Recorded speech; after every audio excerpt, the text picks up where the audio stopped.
And again, like search engine, if I elaborate, there are so many search engines like Google Scholar, Microsoft Academic Search is there, AC Library is there, Civil Engineering Database, Web of Science, Search Teams. These are different databases are there. We can search there. Sometime we may get readily the available material like PDF if there is the link with open source. We may get.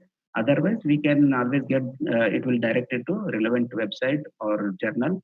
From there, we can get the details of DOIR link, which can be further used. Again, sorry. This is one more like Google Scholar. There are ResearchGate, ORCID, Semantic, Scopus, Web of Science. I strongly recommend everyone to have uh, scholar profiles in all these platforms. It is very useful not only to get the resources to get up to date.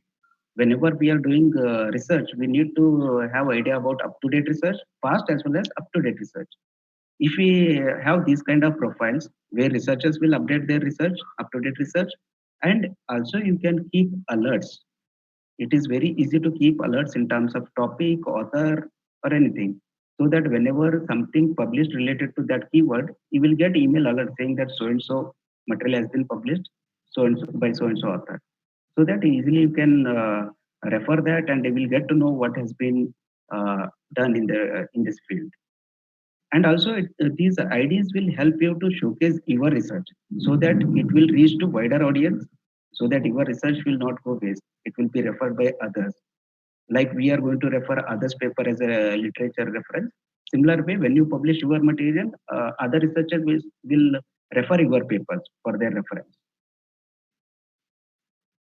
Next is coming to civil open access journal, especially for civil engineering open access journal. If you see, there are so many journals which have open access. For example, Railway Engineering Sciences, European Transport Research Review, Urban Rail Transit, International Journal of Geoengineering, International Journal of Concrete Structures and Materials, International Journal of Advanced Structural Engineering. All these journals are I have taken just from Springer publisher. You can imagine. Similarly, there are so many publishers. They have their own journal. It is like both open access journals will also be there and subscription based. Even in subscription based journals, some of the paper will be open access. You can always look for this symbol. This indicates open access. Whenever you see this symbol, you can access that particular paper.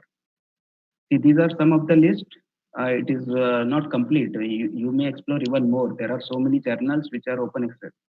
And also, if you wish, you can publish in this kind of journals, which will reach to larger audience, so that your research will be read by many people and it can be cited by many people. And now coming to this, where to find? If you see this DOAJ, Directory of Open Access Journal or Open Access Scholarly Publisher Association, all these associations are linked with open access journals. They are all the open access journal are usually member of these associations, so that if you go to their website you will see all the journals who are having membership with these open access. From there you can shortlist journals relevant to your domain or your research area. And these are not just limited to journals. There are some websites like science.gov. This is the portal offered free access to R&D results or technical information from scientific organizations across different federal agencies which conduct funded research at US. And this can be referred for reference material. Similarly, there are many other platforms. You can go through this so that you will get many resources or many platforms to get your published research, to refer published research. Now coming to the literature review part.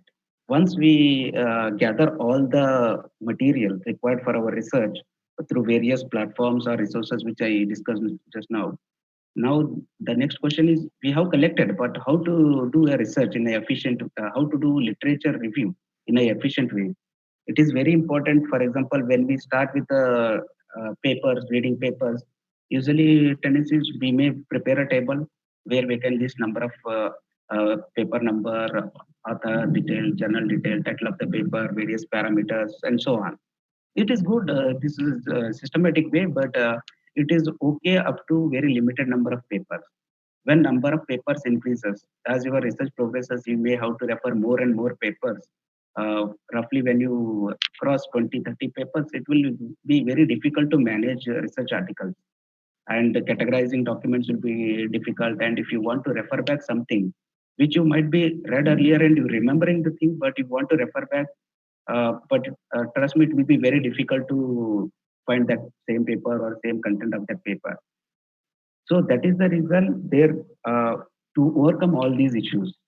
For example, we need to categorize the documents or make a notes or tag them so that easily accessible.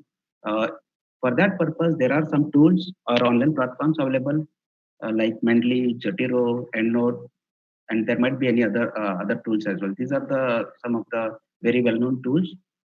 During my PhD, I have personally used Mendeley, which is very useful. So I will cover a little bit more about this.